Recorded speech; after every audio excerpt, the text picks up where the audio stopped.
सारे ना राम राम। और ध्रुव क्लासेस देखने वाले मेरे जितने साथी, मेरे जितने स्टूडेंट और यारे प्यारे हैं, सबका स्वागत है।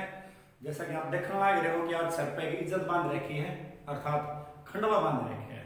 और वे खंडवा जो है ना, वो सारे उत्तर भारत में और खास तौर पर हमारे हरियाणा में इज्जत मानी जा रहा है। और ये खंडवा बांधने के पीछे भी एक छोटी सी कहानी बन गई। 3 दिन हो लिए भाई खंडवा लाए, वो खंडवा बंद नहीं ना पाया। कई मेरे बुजुर्ग आए, उनने खूब कोशिश करी, लेकिन अपने सर पर खंडवा बांधना और दूसरे के बांधना बहुत बड़ी बात होगी, बन जाए ना। कल सारा दिन लग गया, अपने आप खंडवा बांधना सीखा। और एक दिन की मेहनत यो जिसा भी बंद रहा है, यो बंद है और खुशी हो रही है और मैंने अपने आप बंद है। और अफसोस इस बात का होना है कि हमने खंडवा बांधना ना आता, और जब हमने ना आता भाई, हमारी आगे की जो जनरेशन है उनने क्यों करा होगा। तब मैं विनती करूं भाई, अपने उन साथी भाइयों तय जो हमारी उम्र के हैं, उन स्टूडेंट तय जो हमारे छोटे हैं, भाई वो खंडवा बांधना जरूर सीख लो, ताकि हम अपनी संस्कृति न भूलने नहीं। जो खंडवा इज्जत भी है और हमारी संस्कृति भी है, ठीक है ना। कोशिश करेंगे जिस दिन परफेक्ट तौर पे खंडवा बांधना आ गया, एक वीडियो बना के जरूर दूंगा। हालांकि कुछ साथियों ने वीडियो डाल रखी खंडवा बांधने की, वो भी देख सको, लेकिन भाई अपनी संस्कृति न मत भूलो, ठीक है ना। संस्कृति से याद आया, आज की जो कक्षा है वो सांग परंपरा है। हरियाणा के अंदर सांग परंपरा, हरियाणा और हरियाणा के साथ समस्त उत्तर भारत में सांग एक ऐसी व्यवस्था रही है जिसने 100 साल पहले और आज भी 100 साल पहले मैंने नू गई भाई, लगभग 1730 के आसपास सांग व्यवस्था शुरू हुई थी और 1800 में 1900 में सांग व्यवस्था ने धूम मचाई थी। आजकल भी सांग हुए हैं, लेकिन वो बात को ना जो पहला सांग होया करते हैं, और ना वे सांग रे और वह सबसे बड़ी बात ना वे सांगी रे। ये बस सांग का मतलब वो है संगीत और संगी का मतलब वो है सिंगर। आज के टाइम में पहला जो सांग होया करते ना, उन नाम आज संगीत बोलते हैं, और जो हमारे सांगी होया करते दादा लक्ष्मी चंद जी से, उन आज हम सिंगर बोलते हैं। वे सभ्य बड़े आदमी थे, बट जो बात कहेंगे ना आज वो सारी खरी उतरेगी। देखो भाई, संगीत के बारे में बात करेंगे। सबसे पहला सवाल क्या है, अब भाई संगीत का जो वर्णन है वो कहाँ मिलता है। अगर संगीत परंपरा के वर्णन की बात करें तो बस संगीत का जो वर्णन है एक वो मिल रहा है हमारे वेद में, और जिस वेद का नाम है श्यामवेद। हमारे 4 वेद हैं, ऋग्वेद, यजुर्वेद, अथर्ववेद और श्यामवेद। श्यामवेद संगीत को समर्पित वेद है। तो अगर कोई पूछ भी ले कि संगीत का जो वर्णन है, संगीत का जो ज्ञान है वो कौन से वेद में मिलता है, तो वो मिल रहा है भाई श्यामवेद में। और एक पुराण है भाई, जिस पुराण का नाम है हरिवंश पुराण। भाई हरिवंश पुराण में भी संगीत का वर्णन मिल रहा है। हरियाणा एसएससी ने 2 साल पहले प्रश्न पूछा था कि जो सांग है वो क्या होया है। बस सांग हुआ है तख्ता पर, ठीक है ना। तख्त समझते हो गए, ना भी समझते हो तो बता रहे थे भाई, समझ गए होंगे तख्त क्यों है। भाई काठ का है तख्त, काठ के तख्त की स्टेज बनाई जाया करे, उस पर दरी वरी बिछा के और 10-15 हमारे सांगी भाई बैठ जाते, घड़वे ले गए और घड़रा कर रबड़ बांध गए, दिन रात गाया करते भाई। 3-3, 4-4 घंटे सांग चल रहा करता। लोग इकट्ठे देखा करते। हालांकि आजकल लोग इकट्ठे होकर सांग ना देख सकते, क्योंकि आजकल सांग थोड़ी ना हो है, आजकल अश्लीलता हो है। सांगी तो पहला होया करते, इसे सांग गा दिया करते, अगर आदमी उठ ना पाया करते। लोग इकट्ठे देखा करते भाई, क्योंकि सारे ऐतिहासिक मुद्दों पर और सामाजिक परिवेश पर सारे सांग प्रचलित होया करते। तो बस तख्त पर सांग होया करता। पहला हरियाणा एसएससी ने सवाल पूछ रखे हैं, ध्यान करियो। एक और सवाल, एक और प्रश्न बन सकता है कि सांग कौन सी तकनीक पर आधारित है। तो मैं बता देता हूं भाई, सांग जो है खुला मंच तकनीक पर आधारित है, ठीक है ना। सांग खुला मंच तकनीक पर आधारित है। खुला मंच इसलिए कि तख्ता की एक स्टेज बनाई जा रही है, चौकट के लोग बैठ जाया करे, लोग लगाई और उसने सांग बोल जाएगा। ये भाई मुंह बात कर ले, सांग जो है वो चाल्या कड़ित है, आया कड़ित है। बस सांग की जब हम बात करें ना, तो एक सांगी होया है प्रमुख सांगी, जिस सांगी का नाम है किशन लाल भट्ट। भाई उत्तर प्रदेश मेरठ का था युग।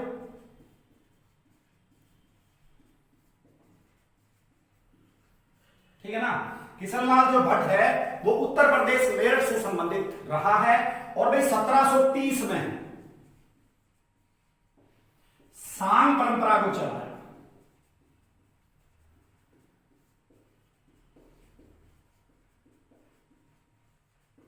1730 में सांग परंपरा को आरंभ किया। कोई आपसे पूछ भी ले कि सांग परंपरा के जनक कौन है, तो भाई सांग परंपरा के जनक है किशनलाल भट्ट। ठीक है, तो किशनलाल भट्ट ने, जो कि मेरठ के थे, बहुत ही महत्वपूर्ण योगदान सांग व्यवस्था को लेकर दिया। उसके बाद अगर हम 1800 की बात करें, भाई 1800 में एक और सांगी आया जिसका नाम था बंसीलाल सांगी। ठीक है ना। यो बंसीलाल भाई हरियाणा के मुख्यमंत्री से संबंधित नहीं है। ये नाम 1800 के आसपास बंसीलाल नाम का एक सांगी आया जिसने इस व्यवस्था को खूब आगे चलाया। और एक और चीज मैं आपको बता देता हूं, यहां पर बंसीलाल जी ने क्या किया, राजा नल नामक एक रचना का निर्माण किया।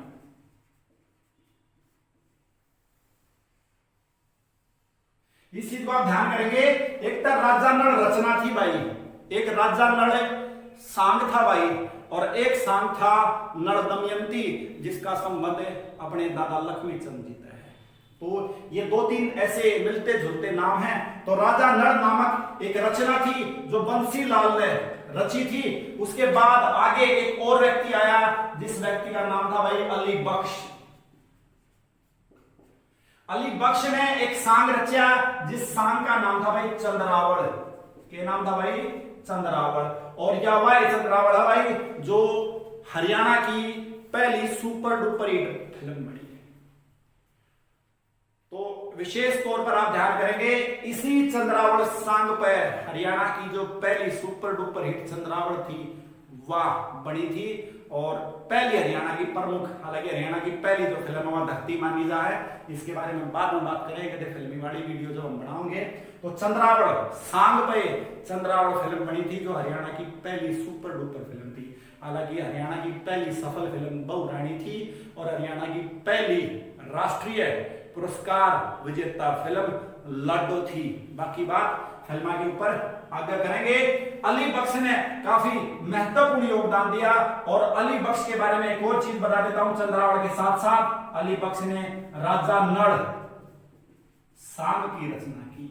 ध्यान करेंगे, राजा नल रचना की रचना जो थी, रचना जो एक कृति थी राजा नल वो बंसीलाल की थी। और चंद्रावड़ एक सांग था और चंद्रावड़ एक फिल्म भी बनी थी। और राजा नल एक बार फिर से नाम आ गया सांग, वो सांग रचा था भाई अली बख्श ने। और उसके बाद आगे चलेंगे तो भाई आज है 1900 में एक और महत्वपूर्ण नाम आया, अहमद बख्श थानेश्वरी। अहमद बख्श थानेश्वरी ने सांग व्यवस्था को आगे बढ़ाया। जो अहमद बख्श थानेश्वरी थे उन्होंने सांग व्यवस्था को आगे बढ़ाया। और इनके लिए एक महत्वपूर्ण कार्य जो इन्होंने किया, रामायण का अनुवाद कराया था भाई ने। रामायण का अनुवाद कराया था, क्या में कराया था भाई? रामायण का अनुवाद कराया था इन्होंने कोरवी बोली में। कोरवी बोली में। तो ध्यान करेंगे, यो सवाल हरियाणा एसएससी पूछ चुका है कि रामायण का अनुवाद हरियाणवी या कोरवी बोली में किसने कराया था? तो अहमद बख्श थानेश्वरी ने कराया था। मैं बता देता हूं कोरवी बोली ओके है भाई। जो हरियाणवी बोली है ना उसकी 6 उपबोलियां हैं। और उन 6 उपबोलियां में एक उपबोली है खड़ी बोली, और उस खड़ी बोली की उपबोली है कोरवी बोली। ठीक है ना। हरियाणवी तो हम बोल रहे हैं लेकिन हरियाणवी के पुट भी कई हैं। एक तो हमारी लठमार हरियाणवी है जिसमें प्यार भी पाओगा, जिसमें तकरार भी पाओगा। ठीक है ना। औकार में भाई के बाज रहा है, लग 2 मिनट और खड़ा राड़े बाज जाएगा। तब लठमार हमारी, इसमें प्यार भी से और तकरार भी से। लेकिन कोरवी जो बोली है वो कुल मिलाकर कोरवी जो बोली है वो हरियाणवी की एक उपभाषा है। और कोरवी बोली खासतौर पर सांग और जो रागिणी गाई ना है भाई, सांग रागिणी की बोली मानी है कोरवी बोली। ठीक है ना। तो याद थी भाई एक छोटी सी सांग व्यवस्था जिसमें कड़े ते चालू होया और किन किन व्यक्तियों ने आरंभ किया। नाम तो बतेरे हैं लेकिन किशनलाल भट्ट का नाम आप प्रमुखता से याद करेंगे 1730 में। उसके बाद बंसीलाल भी आए जिन्होंने इसको आगे बढ़ाया, राजा नड़ नाम की एक रचना इन्होंने लिखी। उसके बाद अली बख्श की महत्वपूर्ण सांग जो रचना थी राजा नड़, इन्होंने सांग के तौर पर इसको पेश किया। और फिर चंद्रावड़ जिसके ऊपर सुपरहिट फिल्म 1984 में बनी, हरियाणा के अंदर हरियाणा की पहली सुपर डुपर फिल्म बनी। और 1900 में अहमद बख्श थानेश्वरी आया जिसने रामायण का अनुवाद किया कोरवी भाषा में। एक बात करेंगे भाई उन सांगिया की जिनके नाम आज भी लोगों की जुबान पर रहे हैं। ठीक है, मैं इसमें साफ कर दूं फिर आगे चलेंगे।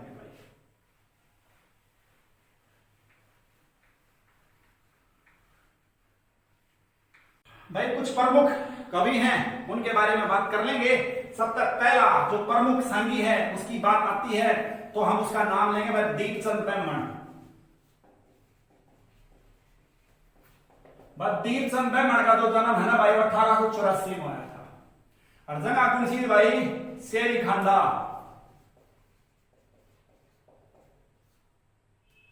बहुत से स्थानों पर नेट पे लिख रखे है शेरी खादा और पढ़ाने वाले ने शेरी खाता है पढ़ाना है भाई। शेरी खाता नहीं है, शेरी खंडा है। क्यों?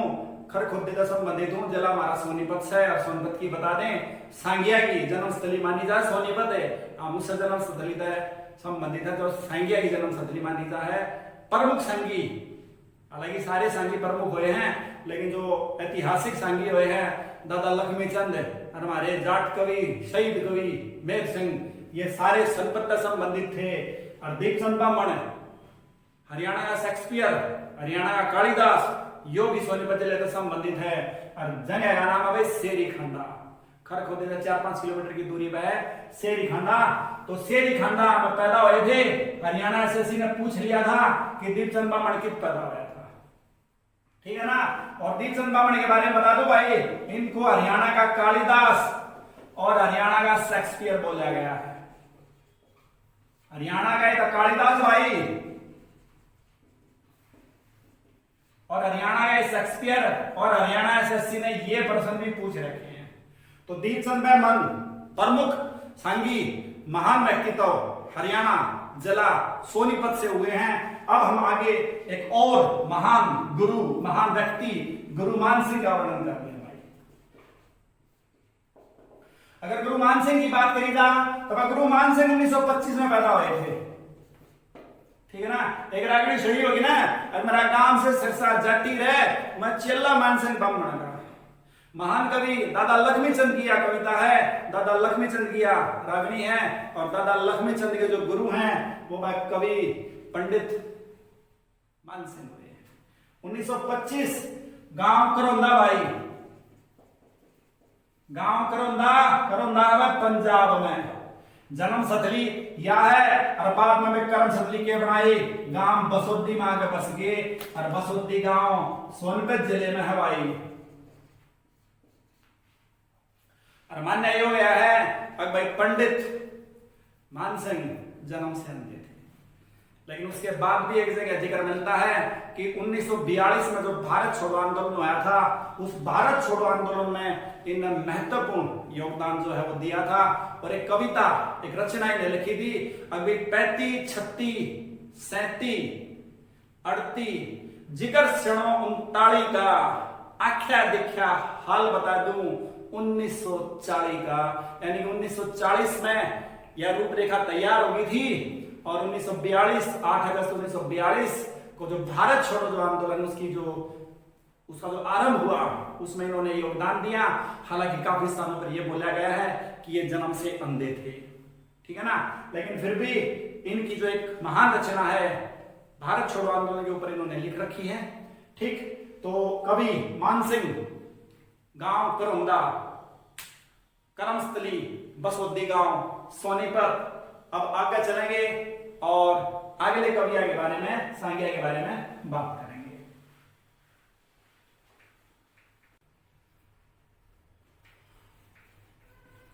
भाई हम बात करेंगे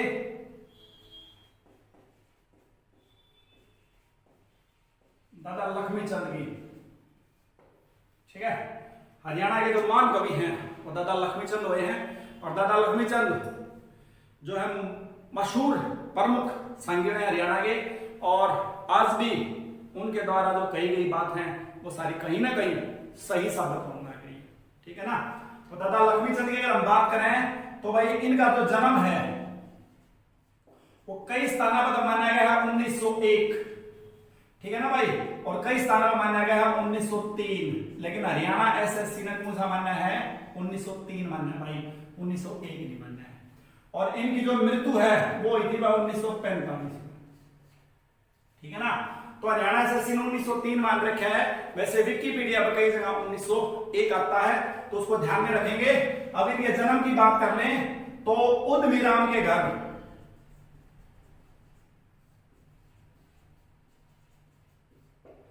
जट्टी कला में भाई। ठीक है ना। इनका गांव था जाटी कला। जाटी कला कड़ा भाई सोनीपत में। उदमीराम के घर इनका जन्म आया था। जाटी कला इनका जो गांव था वो माना गया है। एक कविता की जो लाइन है, पंक्ति है रागिणी की कि मेरा गांव से सिरसा जाटी और मैं चेला मान सिंह बामण का। तो इनके गुरु का क्या नाम था भाई, इनके गुरु का नाम था गुरु मान सिंह। ठीक है ना। इनको एक और नाम दिया गया है सूर्य कवि। इन्हें सूर्य कवि, हरियाणा का तानसेन, एक और नाम सूफी दर्शन की मीरा, एक और नाम संपूर्ण कविता का कालिदास।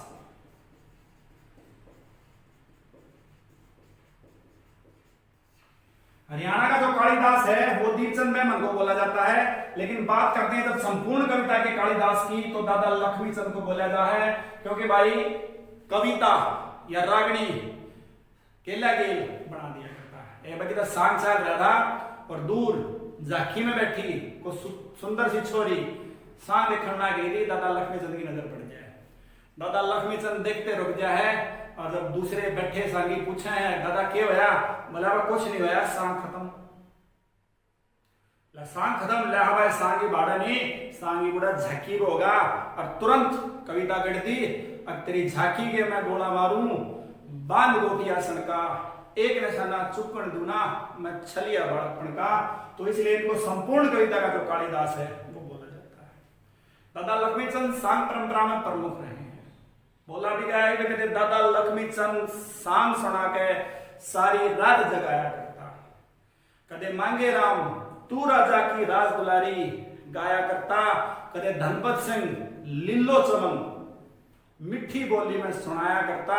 और कदे जाटमेर सिंह, कदे जाटमेर संग सात रहनिया संग के साथी गाकर रवाया करता। तो दादा लक्ष्मीचंद की बात करें तो इन्हें संपूर्ण कविता का जो है वो कालिदास बोला जाता है। इनके गुरु की अगर हम बात करते हैं तो इनके गुरु का नाम था मानसिंह। और इसके अलावा अगर हम इनके शिक्षा गुरु की बात करें, माना तो गया वे अनपढ़ थे, लेकिन बेसिक ज्ञान के लिए इनके जो शिक्षा गुरु थे, उन शिक्षा गुरु की अगर हम बात करें तो शिक्षा गुरु का नाम था भाई टीकाराम शास्त्री। क्या नाम था भाई, टीकाराम शास्त्री इनके गुरु का नाम था। और अगर इनके सांग के गुरु की बात पूछ रहे भाई, इनके सांग के गुरु कौन थे भाई, इनके सांग के गुरु थे सोहन सिंह सांगी। कौन थे भाई, सोहन सिंह सांगी। यो जो प्रश्न है भाई यो हरियाणा एसएससी में आ चुका है, और यो प्रश्न जो था भाई यो भी हरियाणा एसएससी में आ चुका है। इसके अलावा अगर हम बात करें, इन्होंने एक सांग मंडली बनाई थी, सांग टोली बनाई थी। तो पूछा जा सके बाबा सांग टोली किसके लिए मिलकर बनाई थी, तो इनके गुरु भाई थे भाई। कौन थे, गुरु भाई। गुरु भाई के साथ मिलकर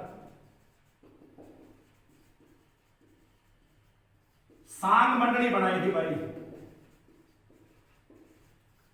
और भाई गुरु भाई का जो नाम था वो नाम था जयलाल। भाई का नाम क्या था भाई? जयलाल। अगर पसंद भी आ जा कि दादा लक्ष्मी चंद्र ने जो अपनी सांग मंडली बनाई थी वो किसके लिए मिलकर बनाई थी, तो भाई जयलाल के लिए मिलकर बनाई थी। और भाई श्रृंगार रस के कवि थे, कोई पूछ भी ले अगर कौन से रस के कवि थे, तो दादा लक्ष्मी चंद जो थे वो श्रृंगार रस के कवि थे।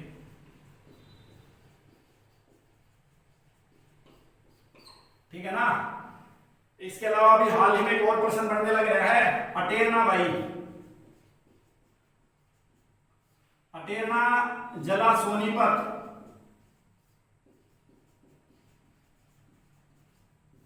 अटेरना जला सोनीपत में दादा लक्ष्मी चंद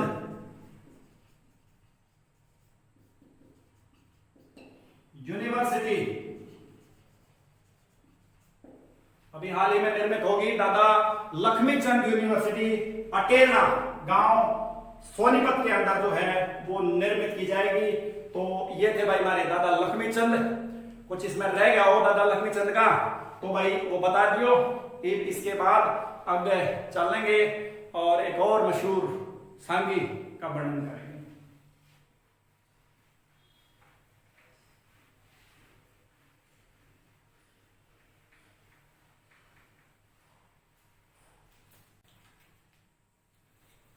बात करते हैं भाई कवि शिरोमणि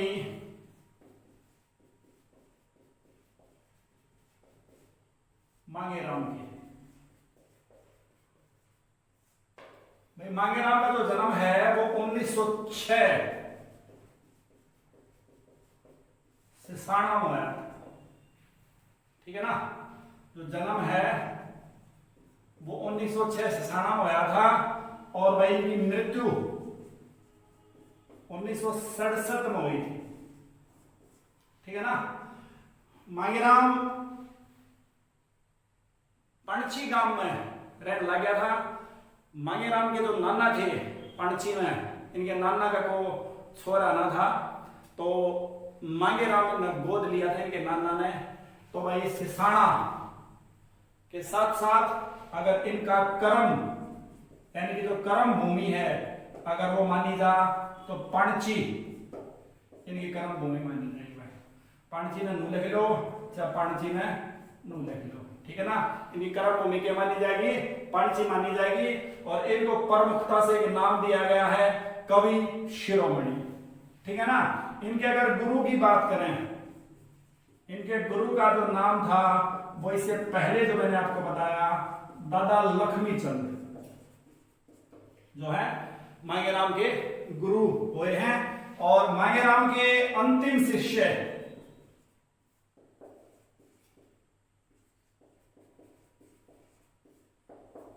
मांगेराम के अंतिम शिष्य की अगर बात करें तो उनका नाम था भाई चतर सिंह सांगी।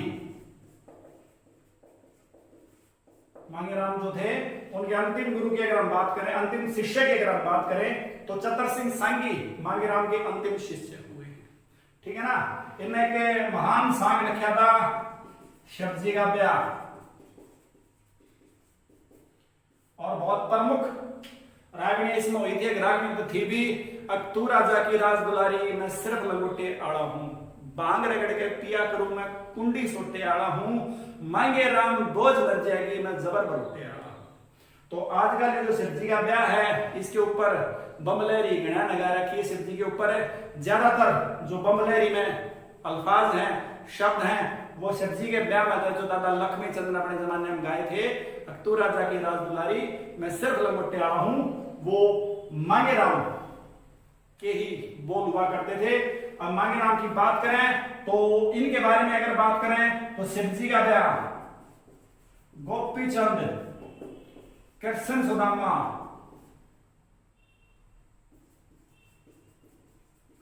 इनके प्रमुख सांग रहे हैं। ठीक है ना। मांगेराम जी के बारे में ये छोटा सा वर्णन था। अब आगे चलते हैं।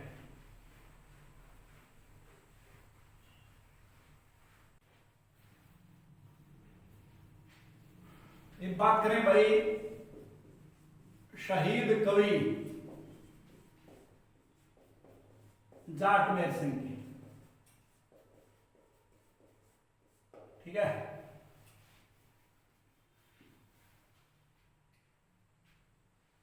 फौज में भी थे, सांग भी गिरा करते और देश सेवा में शहादत भी दी।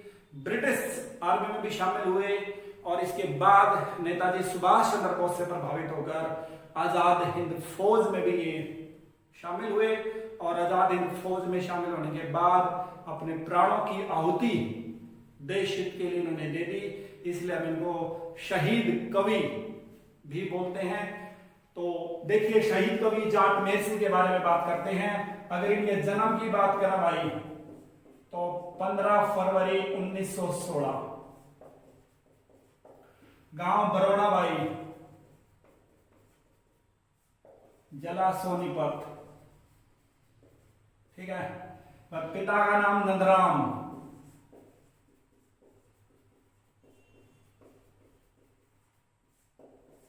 बचपन से रागिनी गाने का शौक था। जिनके पिता नंदराम जी बहुत दुखी थे इस बात पर, ठीक है ना। पिता नंदराम जी बोला करते, और देश नगर गांव छूट गया कित का गाना गाया, देश नगर गांव छूट गया कित का गाना गाया, जाट ते डूम हो लिया बाप मेरा बहकाया। लोग बहका दिया करते, नंदराम तेरा छोरा जट्टा में पैदा हो रहा है बट काम डूमा नहीं कर रहा है, क्योंकि मानना जाया करता है कि उस टाइम गान गुण का जो काम था ना वो डूमा का होया करता। लेकिन भाई बता दूं, दादा लक्ष्मी चंद, पंडित दादा लक्ष्मी चंद, ठीक है ना। मेहर सिंह जाट मेहर सिंह, दीपचंद ब्राह्मण पंडित, ठीक है ना। और इसके अलावा अगर हम बात करें मेहर सिंह की, वो भी, और इसके अलावा अगर हम मान सिंह की बात करें, पंडित मान सिंह, तो ये जात पात की जो व्यवस्थाएं हैं ये शुरू से चली आ रही है, लेकिन गाने का, संगीत का, परंपराओं का जाति पाति से कोई लेना देना नहीं, ठीक है ना। जिसके अंदर गुण थे वो गा गए और जिसके अंदर गुण नहीं थे वो बातें बनाते रहे। तो पिता का जो नाम था वो नंदराम था और दुखी होते आगे तो सांगिया बन जाएगा, क्योंकर काम चल लगा। 1936 में ब्रिटिश आर्मी में भर्ती करवा दी है भाई।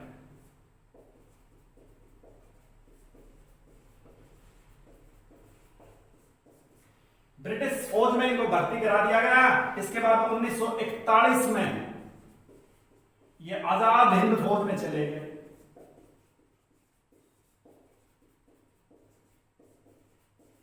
ठीक है ना। 1941 में आजाद हिंद फौज में चले गए और 1945 में हम यहां पर मृत्यु नहीं लिखेंगे, ये शहीद हो गए, ठीक है ना। क्योंकि हमारे जो जवान हैं उनकी मौत नहीं होती है, वो शहीद होते हैं। उनकी शहादत ही हमारे जीवन का सार है। वो सीमा पर खड़े हैं तभी हम यहां पर खड़े हैं, ठीक है ना। तो शहीद कवि जाट मेहर सिंह 1945 में शहीद हो जाते हैं और माना यह जाता है कि कुछ समय तक जब ये आजाद हिंद फौज में थे तो ये सुभाष जी के ड्राइवर भी रहे थे।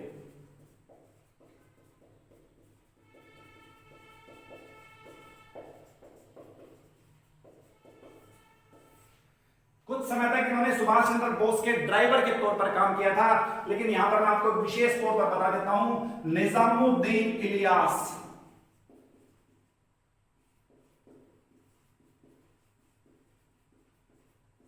निजामुद्दीन इलियास जी सुभाष चंद्र बोस के ड्राइवर थे,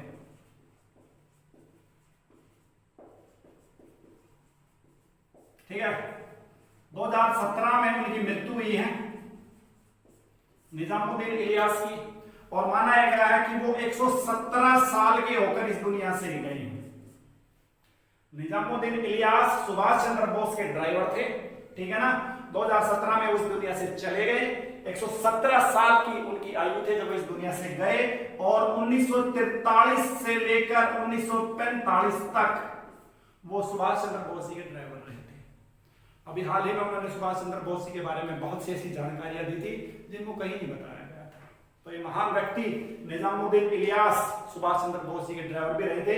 सुभाष चंद्र बोस के ड्राइवर बनने का जो सौभाग्य है वो हमारे महान कवि शहीद जाट मेहर सिंह को भी मिला हुआ था, लेकिन ज्यादातर यही माना गया है कि सुभाष चंद्र बोस जी के जो ड्राइवर थे वो निजामुद्दीन इलियास थे, ये भी थे, लेकिन प्रमुखता इन्हीं की रहेगी।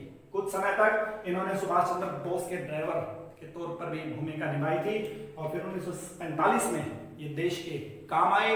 इन्होंने काफी जो रागनियां हैं वो लिखी, कुछ एक सुन भी रखी होगी कि नीचे चल टैंक कैरियर ऊपर जा दवाई, मुद्दे पड़ गोली मारे जब आवा याद लगाई।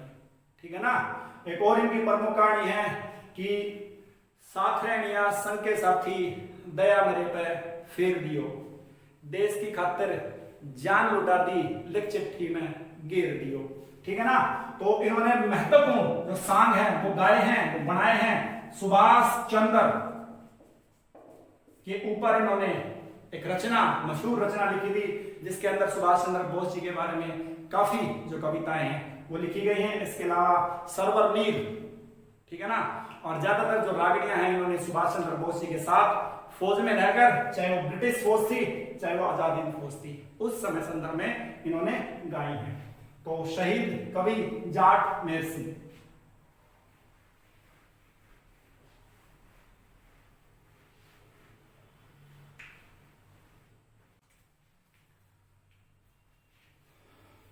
एक बात करेंगे भाई, बाजे भगत सिसाना।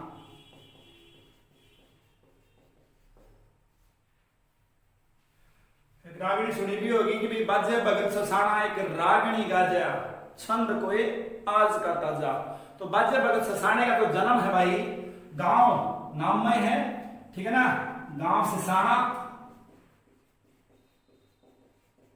और जन्म भाई 1898 और मृत्यु भाई 1940। ठीक है ना। पिता का नाम बदलूराम, पिता का नाम बदलूराम। ठीक है ना। तो बाजे भगत सिसाना के बारे में इतना ही वर्णन है। ये सिसाना के थे। और अगर एक चीज और पेपर में आ भी जाए तो सेन जाति थी भाई इनकी, ठीक है ना, सेन बाजे भगत सिसाना, ठीक है ना। जादू धन के बाद में भाई मशहूर रागनी लगाई है बाजे भगत सिसाना ने। इसके बाद हम बात कर ले हैं पंडित दादा जगन्नाथ की, ठीक है ना भाई, समझाने का, ठीक है ना। 1939 में दादा जगन्नाथ का जो जन्म है वो समचाना कड़ा भाई रोहतक में हुआ था। रोहतक में दैट मीन्स इनका जन्म हुआ था दादा जगन्नाथ का। इसके अलावा एक और मशहूर सांगी कवि धनपत की बात कर लेते हैं। कवि जो धनपत हैं उनका जन्म 1915 के अंदर रोहतक के निंदाना में हुआ था भाई।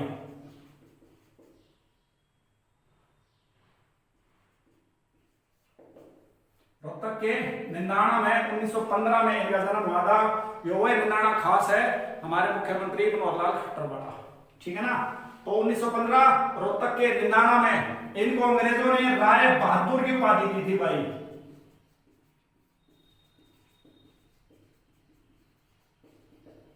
राय बहादुर की उपाधि इनको मिली हुई थी। और इनका जो प्रमुख सांग था वो था भाई लीलो चमन,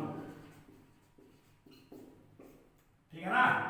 कोई तन का चोर कोई मन का चोर, लीलो यादत है सब चोर हैं, ठीक है ना। तो लीलो चमन इनका जो प्रमुख सांग था वो माना गया भाई। और इनकी मृत्यु की अगर हम बात करें तो 1979 में इनकी मृत्यु हो गई थी, ठीक है ना। एक और प्रमुख जो चीज है इनके लिए आप याद कर सकते हो, इनके जो गुरु थे उनके गुरु का जो नाम था वो जमुआ मीर, गुरु का नाम जमुआ मीर था भाई। प्रमुख क्वेश्चन है, हो सकता है पेपर में पूछ ले।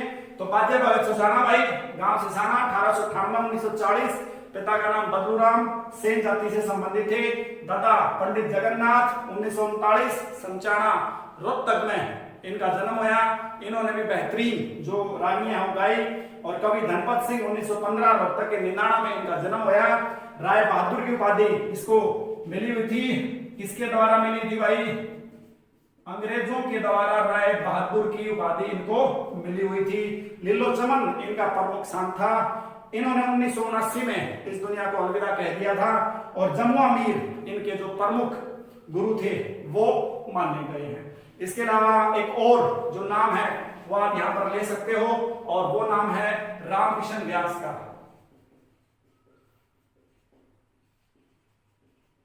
ठीक है ना, रामकिशन व्यास जो है भाई वो नारनौद हिसार में पैदा हुए थे।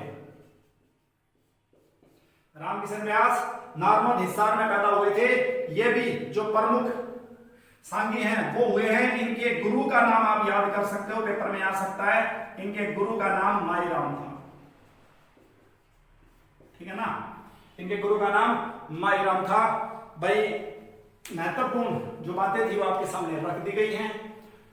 ठीक, क्योंकि सांगियों का जो विस्तार है वो काफी बड़ा है, लेकिन प्रमुख जो हरियाणा एसएससी के लिहाज से जो बातें थी वो मैंने आपको बताने की कोशिश की है। कुछ कमी रह गई हो या कुछ गलती हो गई हो, कुछ गलत आंकड़ा आपको बता दिया गया हो या आपको लगे कि कुछ गलत आंकड़ा है, तो मुझे सूचित आप लोग जरूर करेंगे। कोशिश ये की गई है कि कोई गलत जो आंकड़ा है वो आपके सामने ना रखा जाए। ठीक है ना, आज के लिए इतना ही। उम्मीद करता हूं आपको ये समझ में आई होगी। इसके बाद अगली वीडियो में फिर से मिलेंगे। तब तक घर पर रहिए, सुरक्षित रहिए। आप सबको फिर से मेरा राम राम।